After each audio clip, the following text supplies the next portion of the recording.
I turned to my parents and I was like, at least I can be at the Paralympics now.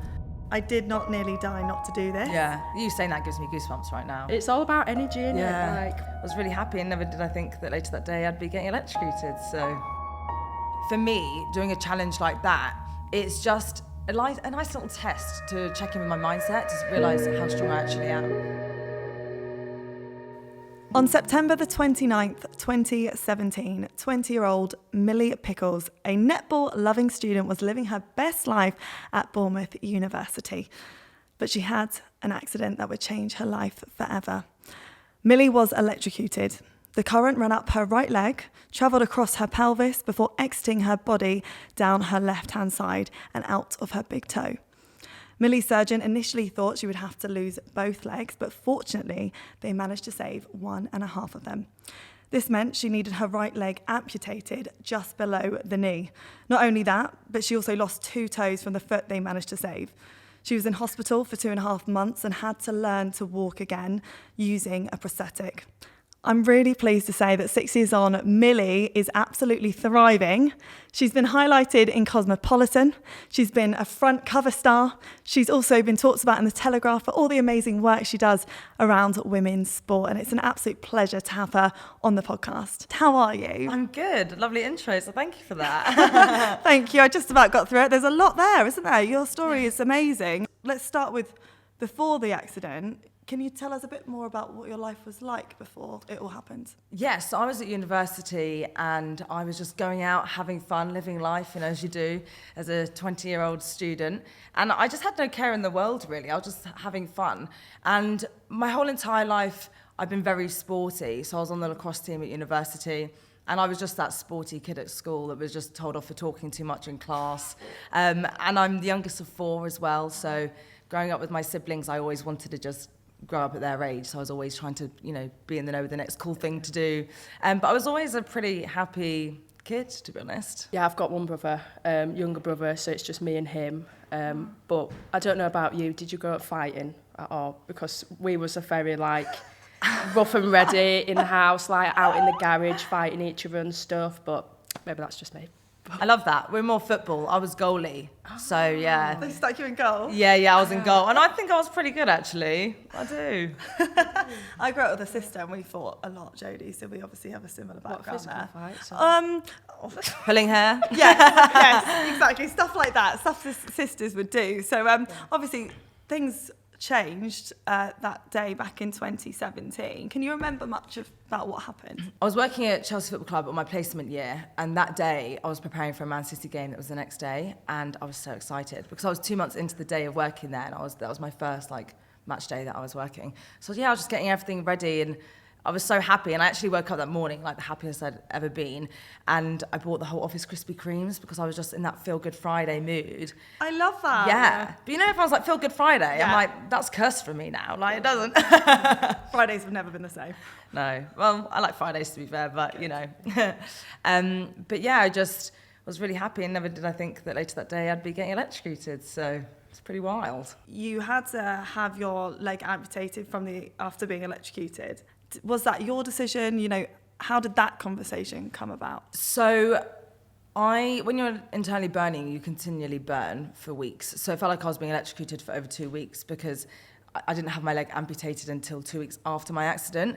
And that's because they have to do debridement, which is where they keep taking dead muscle away. And, my leg was burning. It was not in a good way. There was hardly any of it left. And I just remember thinking, how on earth can they save this? It's not possible. And so I'd mentally prepared myself for it to be amputated, even though no one had said that to me. So when all the surgeons came into my room and were weighing up the pros and cons of, shall we keep your leg or not? I was just like, I'm really sorry to interrupt you, but no, it needs to go.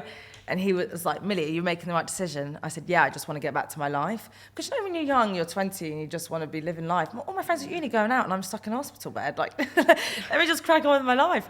So that's what I decided. And it's really funny because I didn't actually Google any side effects of amputations or anything like that. So people message me now and they're like, I've seen this on Google and it's freaking me out. What do you think? And I just think, thank God I didn't look because I would have been really freaked out. Did you not think to look? No. No, I was just like, go for it. I think that needs to happen. Wow. Yeah. And what were your friends like? Do you know, I didn't actually want to see my friends for quite a long time because I just didn't want anyone to see me in hospital. So it took a while for them to come and see me based on my own, you know, happiness of wanting it. But they were just so normal. Like, I've got really good friends. I'm very picky with my friends. So they were the same. And they just came in with the good high energy and were like, "Wah."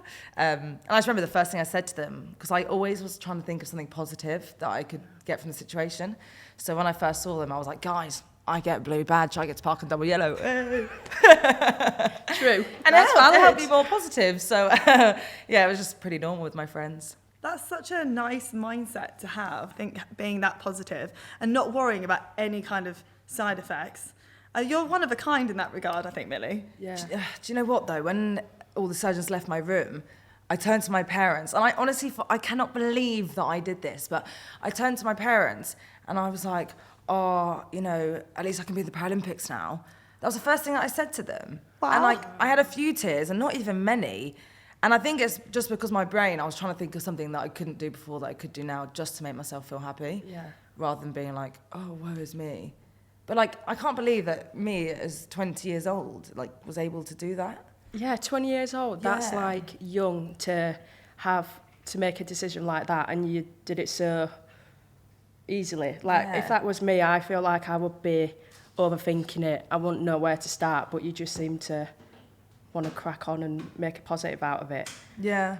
How many surgeries did you end up having? Over 25. But this is the thing. Wow.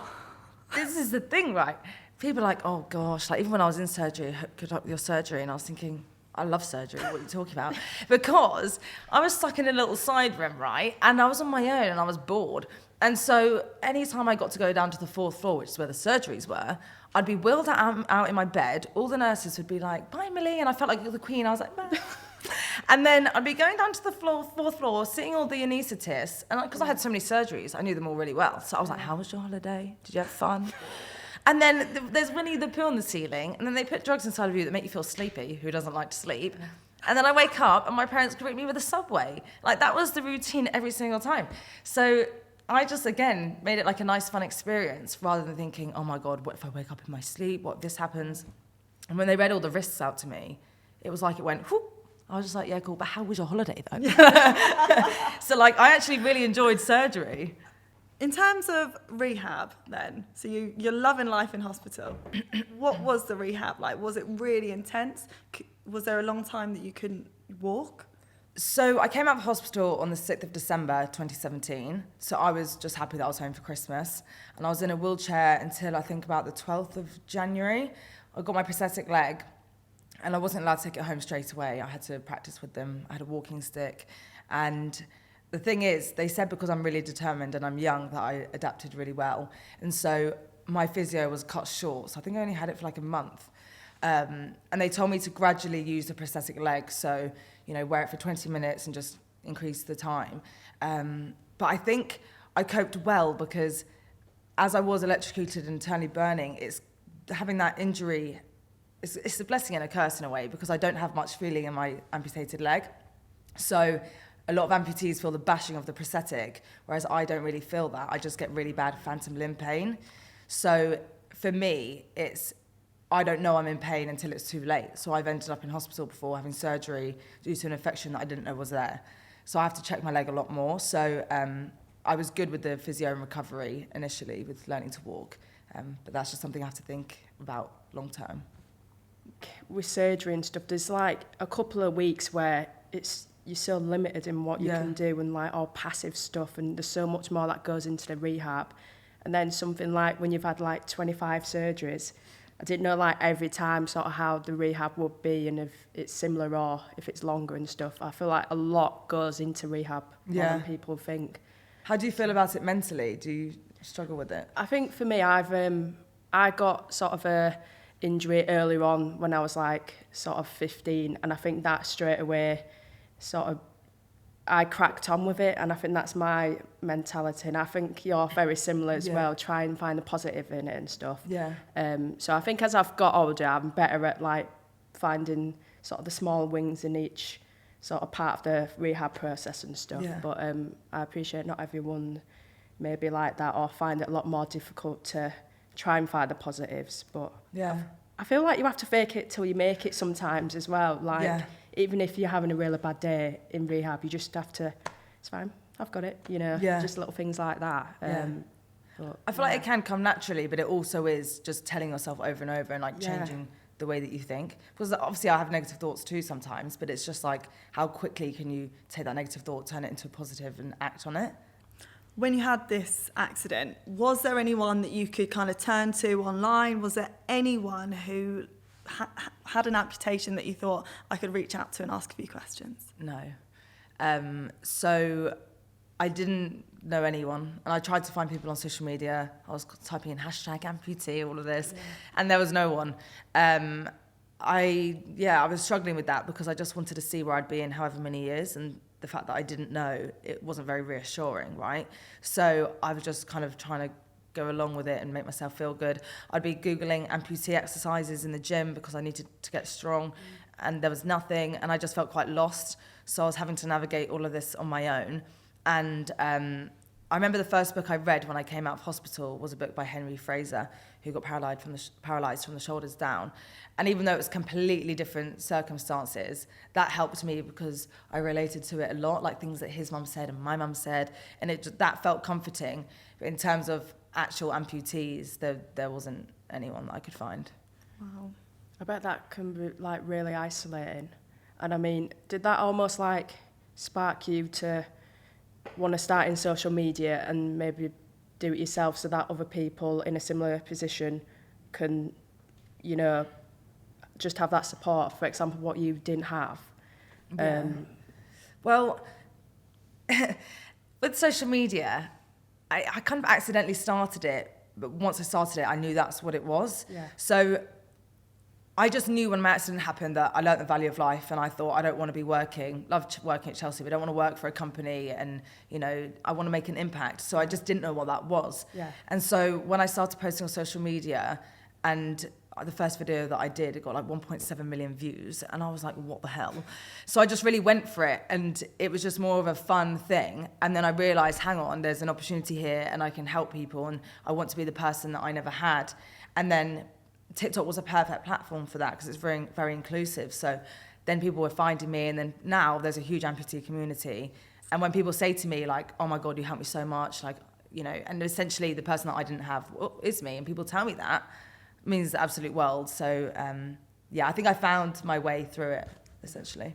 That's so nice. Do you remember what that video was? Yes. Yeah. What was it? So it was a flexibility challenge, and there were markers. And I thought, well, I'm not flexible, but I do have a prosthetic leg. So I just took my leg off and just pointed at markers around my body.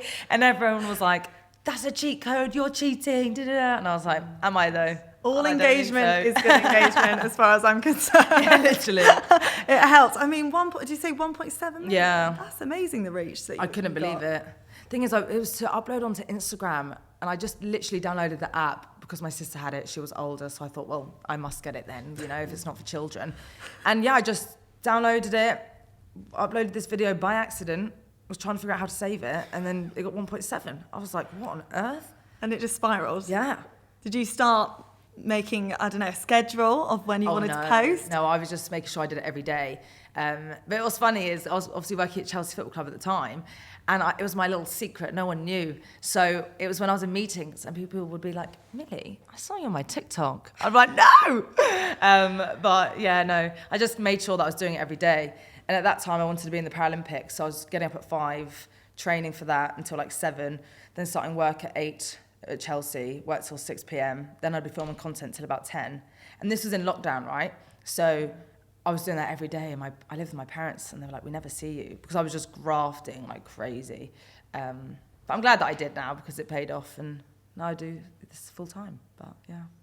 All from a flexibility video. All from a Crazy. In terms of Paralympics, Yes. what sport was it? What did you want to go into? So I did 800 metres before I lost my leg, and I thought, considering I'm relearning to run, let me do something completely different. So I was doing 100 metres, and I trained for 2 years. I never competed or anything, because it was literally like, it took so long to just figure out and learn how to run like easily, which is crazy because beforehand I would have done it without even thinking, and you have to really train your mind with your running blade. So it took a while, and I was posting on socials at the time, and I never said to anyone that I wanted to be in the Paralympics. It was just something that I had in my mind. And so, yeah, I just started to fall out of love with it, and everyone online was like, can't wait to see you in the Paralympics. And I was just like, oh no, like it just kind of put me off weirdly. And then once I decided, and you know, I'm not doing this anymore, that's when I actually started to enjoy running again. And that's why I'm now doing just things that I like to do for fun, because I don't want the pressure of it. Life is to be enjoyed, you know. That's how I feel. Probably completely different for you, because obviously you're a professional, but... But I mean, even with the professional side, I just do it because I enjoy it, and it like sort of lights fire in me, and it makes me happy. Yeah. I never really think about like, oh, because it's my career, or like, you know, the World Cup, the Olympics. I'm just like, well, I literally enjoy doing this, so that's how I see it. But Yeah. Obviously there's added pressure and stuff, but so I'll just crack on with it, yeah. How long did it take for you to feel yourself again? It's interesting that there's more to it. So obviously, coming out of hospital when I was fine, enjoying it all, because I was losing weight, because I couldn't really eat initially, that's why I started having all the food. And so my surgeon told me I need to eat lots. And so I really took that to the extreme. And for about a year and a bit afterwards, I kept on eating and eating. And like, I got into binge eating disorder, and I can eat. So like, I didn't take control of that. And I found that my accident made my mental state really strong. And then my physical body took a hit because I lost my leg. I was like gained so much weight. And then I lost a lot of my hair due to trauma. And so even though I didn't feel like I was mentally suffering, I felt like my body was trying to tell me something. When was the moment where you looked in the mirror and thought, oh, I am overeating and I need to do something about it? It was actually a moment. So I went to the shops. I can laugh about it now, but I had 2 whole tubs of Pringles, like a massive bag of animals, you know, the biscuits. Love those. Family pack of Maltesers and minstrels. And when I tell you, no joke, I demolished that in less than 5 minutes. And like, yeah, it was crazy. And then I would then skip dinner, like it was really bad. And my housemates at university, I remember they came in as I started to open the food, and they were like, Millie, like, what are you doing? And I was like, eating, clearly. And then 5 minutes later, they came in and they were like, what? And all the wrappers were in the bin. And like, it's shame in a way. And like, I just didn't feel great about it. And I guess, I mean, yeah, I was immobile. I wasn't really able to move much. And I wasn't really exercising at university. And my next goal was to go back to uni and get a first, because I thought I didn't nearly die to not get a first. So I wasn't prioritising exercise or anything like that. And as someone that's always been sporty, that was strange for me. So this is the way that I am in general as a person. It gets to a point where I'm like, enough's enough, like do something about it. So when I finished university, that's when I was like, right, sort it out. And then I just started sorting my nutrition out. I started going to the gym and doing all these things. And then within 6 months, I became a Gymshark athlete. On your website, there's a section where you ask your friends to describe you. You've got words like positive, confident, sassy. And then another one is strong. And I just wanted to ask you, when do you feel like you're strong? I think I've always been strong. Like my friends, they'd always, when I was younger, come to me and be like, someone's not being very nice, da-da. And I'd be there giving them support. Or if someone was mean, that I would be able to talk to them. I was never shying away. I was confident. I didn't let people walk all over me. I get that from my mum as well, because I just think you've got to stand your ground. So I think my whole life I've been strong in that way. But then my accident showed me how strong I was. And I think being strong, it's like you're determined, you're capable. But also I think resilience is huge in that, because to be strong, you need to be able to recover quickly from things. And that's how I did with my accident. And I think, yeah, resilience is really important in terms of being strong. I need you in my ears all the time, Millie, to be honest. I feel like this is the kind of thing I would love to hear when I'm having those moments of self-doubt, because just meeting you now, it's like, do you ever have those moments? Yes. So I couldn't walk for 3 months this year. So initially I was like, this is great, because I had a knee scooter and I was like whizzing around the gym, getting to machines quicker. And I was like, this is so fun. Like I loved it.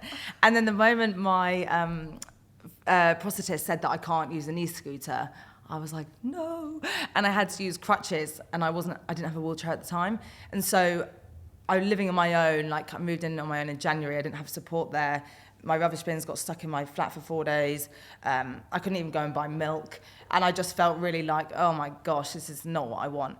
And the recovery of my, the cut on my leg was not getting any quicker. And so I started to struggle, and I didn't want to do anything. I was saying no to everything. I didn't want people to see me. And I was getting really sick of it. And then it goes back to me being like, okay, just sort it out. What is your issue? And I just asked myself, what is upsetting me? And I kept asking myself as I answered each one, going, why, to find the root cause. And I was journaling this out, I was writing it down. And I realized it wasn't the fact that I couldn't walk that was the problem. It was the fact that I was not living my life because I allowed my leg situation to stop myself from doing anything. So when I started pushing myself and doing things, like I did a talk, and then I met all of my boyfriend's friends, there were 20 of them. Can you imagine me on crutches with the limb missing, being like, oh, hi, like nearly falling over, wobbling around. And I didn't want to do that, like I really didn't. But I just pushed myself because I knew that was the greater good to make myself feel happy again. And then I just started feeling happy, and I forgot that I couldn't walk. So I'd be suggesting activities that involved walking. And I was like, oh, wait. And I was happy again. So it really is just, when I'm struggling, just taking control, asking yourself the right questions to make yourself feel good, and then act on it. That's literally all it is.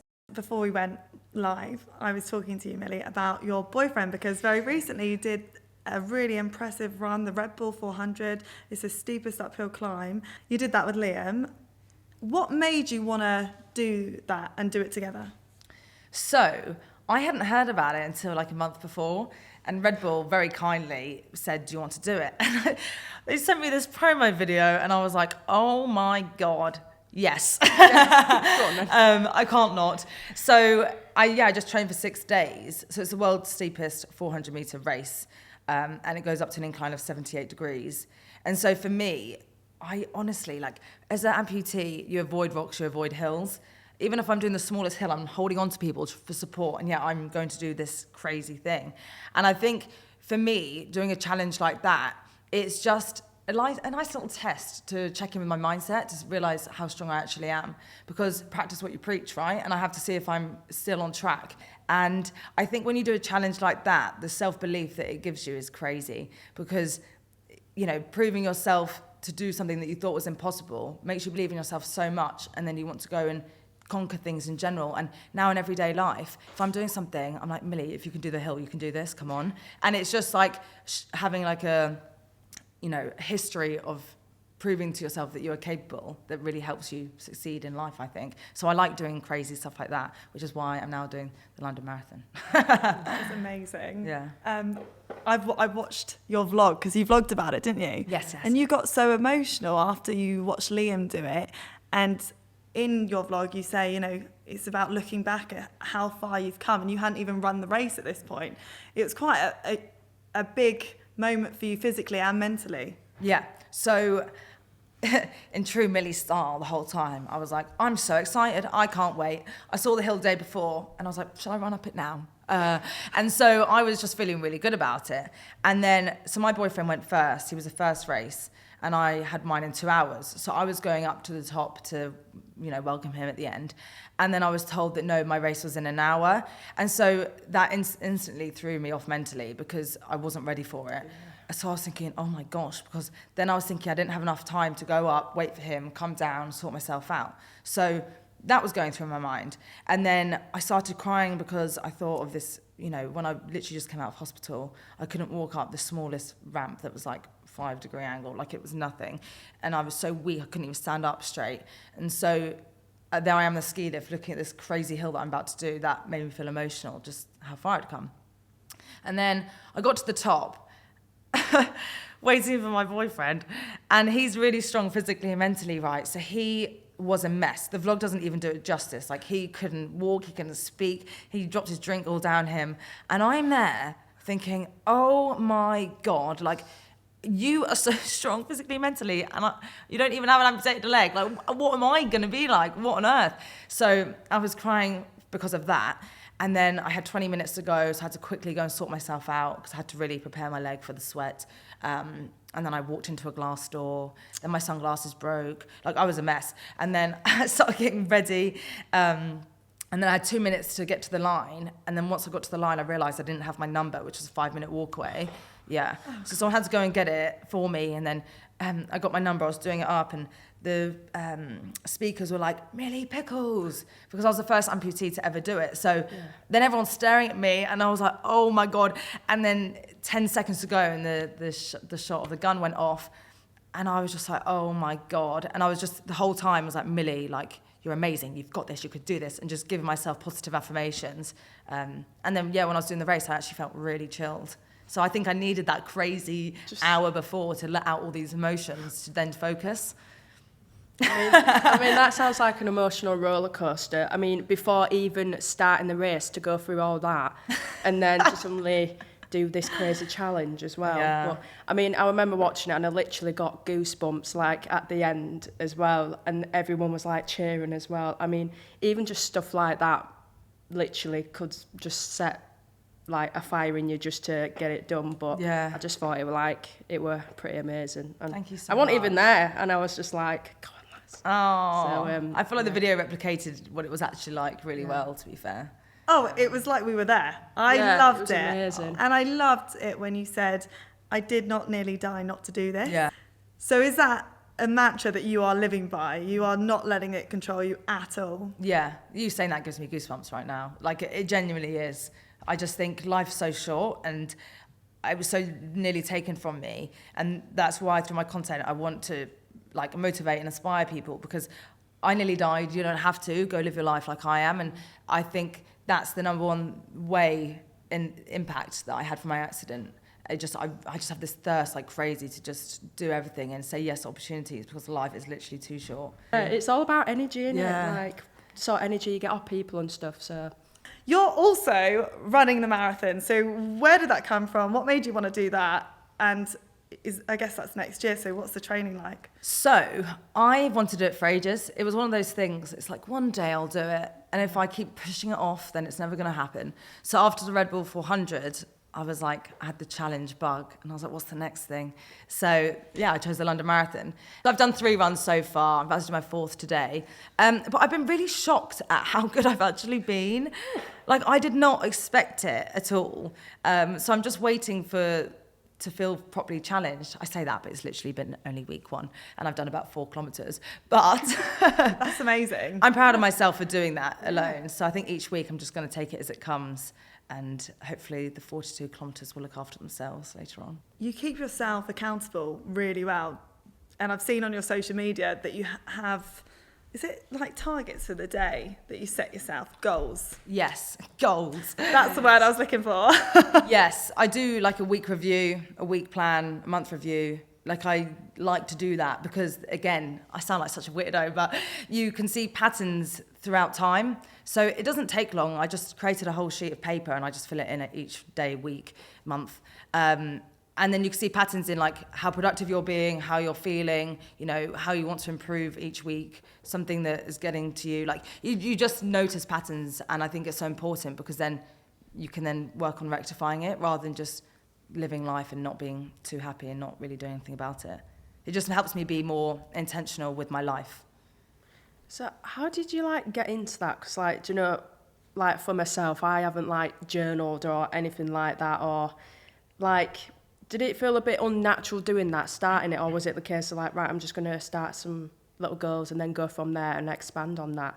Just because I'd be interested, I just wouldn't really know where, I won't just, like, get a paper out and start writing. Do you know what I mean? I totally get you. Yeah. Yeah. So, weirdly, I started journaling in hospital. Someone must have said something to me because I wrote out every single thing that happened and how I was feeling. And so I started just writing out loads of affirmations, and I just made it my own. Anything I felt insecure about, or if I wanted a bit more confidence, or if I wanted to achieve a goal, I just wrote it in a sentence of I am, just literally on an A4 doc, and then every single day in the morning and evening, I read it to myself. And then I read it so many times that I actually knew the whole piece of paper off by heart. And then I started believing in it because it was getting into my subconscious mind. And I was going on walks a lot, and I found Bob Proctor, who does a lot of law of attraction stuff, which is all about, like, manifesting Yeah. Yeah, I've heard of that, yeah. And he's really good. He's not alive now, unfortunately. I literally cried my eyes out when because he's changed my life. So I just listened to his videos whilst walking, being with nature. It just helped lift my mind, essentially. And so it just snowballs from there.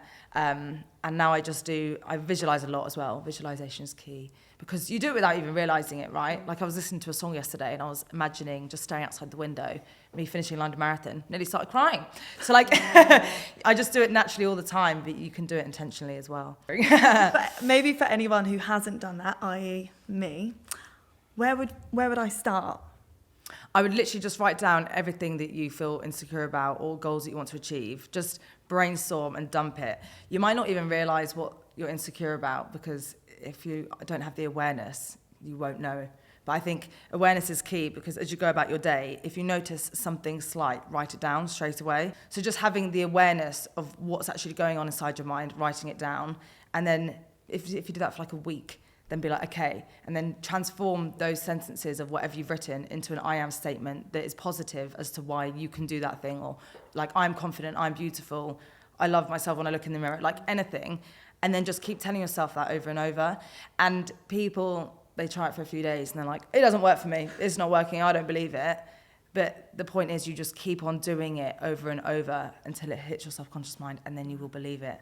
And on that, actually, when you do affirmations, shout them. And I know that sounds a bit cringe, but you need to give the words energy to feel them, to actually believe them. So if you're not giving them energy and you're just like, oh, I'm great, you're not going to believe it because you don't feel it. So you have to shout, look in the mirror. I love doing it in my car, probably not that safe whilst driving, but I feel the energy, and that's the most important part of an affirmation. Should we try some? Right now, scream. I feel like I could do with a few of these. I don't know about you, Jodie, but I am great. It does feel good. Got one? I am lovely. Oh, that was really good. I like that. I get what you mean, though. Like, if you just say, oh, I'm great, you're not really giving yourself much. You need the positive feeling. vibes, are you? You need the energy. You need to... someone once told me, if you can't believe in yourself, how is anyone else ever going to be able to believe in you? Exactly. So waking up first thing in the morning, telling yourself you're great and that you're going to have a brilliant day, regardless of what challenges you know you're going to face, is definitely the best way to start a day. You're having that mindset. But I could definitely use your advice or that advice because I definitely don't do that. But like on that, with resilience, right, it pairs up so much in your day. Like even if you're stuck in traffic and you're, oh, for God's sake, da, da, da, like you can choose how you want to respond there and you can be resilient about it. So it's like using small things in your life to actually improve your skill of resilience so that you can cope with larger things. And I think that's another thing. My number one fear in life is my parents dying. Like, I've thought about that since I was young. I hate it. And so for me, resilience in a way is I want to be more resilient and learn how to be able to deal with things better. So when awful things inevitably happen, because unfortunately that's life, I'm able to cope better rather than crumble. So, and that's also a driving force. I feel like with a lot of people, actually, fear is a driving force in their life to do things. So that's why resilience as well is so important for me after going through something awful and knowing life isn't that easy, that I just want to be able to cope as well as I possibly can and provide myself with the tools to do that. I need to do that because I feel like not enough of us put in the effort with ourselves. We put in the effort with everyone else. You know, you go to work, try and give your best self with whatever you're doing, then you come back home and you slob out on the couch or do whatever. You don't really invest. Some people do, but some people also just don't invest in them and their health. The thing is, it's so easy to not do it right because, you know, when you've got deadlines, you've got demands, you're going to prioritise those than yourself. So it's like you have to just really intentionally take the time out. Millie, a question we're asking all of our guests is, what is the pep talk that you would give yourself ahead of one of your biggest challenges? So when I was in hospital, I was given advice by Johnnie Peacock, and it was sent in a video format. And he said to me, what you're going through right now might seem like the biggest thing in the world right now, but in the future, it'll be a distant memory. And like that sentence, I think about it all the time because it is a distant memory. Like I still talk about it, but I'm in such a different place and I'm so happy. And like, it's to be honest, it's a small part of me because I've grown so much from that. And so it seems like the worst thing in the world right now, but it will soon be a distant memory. That is the cool one. Thank you so much for joining us today, Millie. It's been so brilliant talking to you. Thank you so much. I've enjoyed it a lot. Hi, you've been watching Stronger Than You Think with me, Ashleigh Wilmot.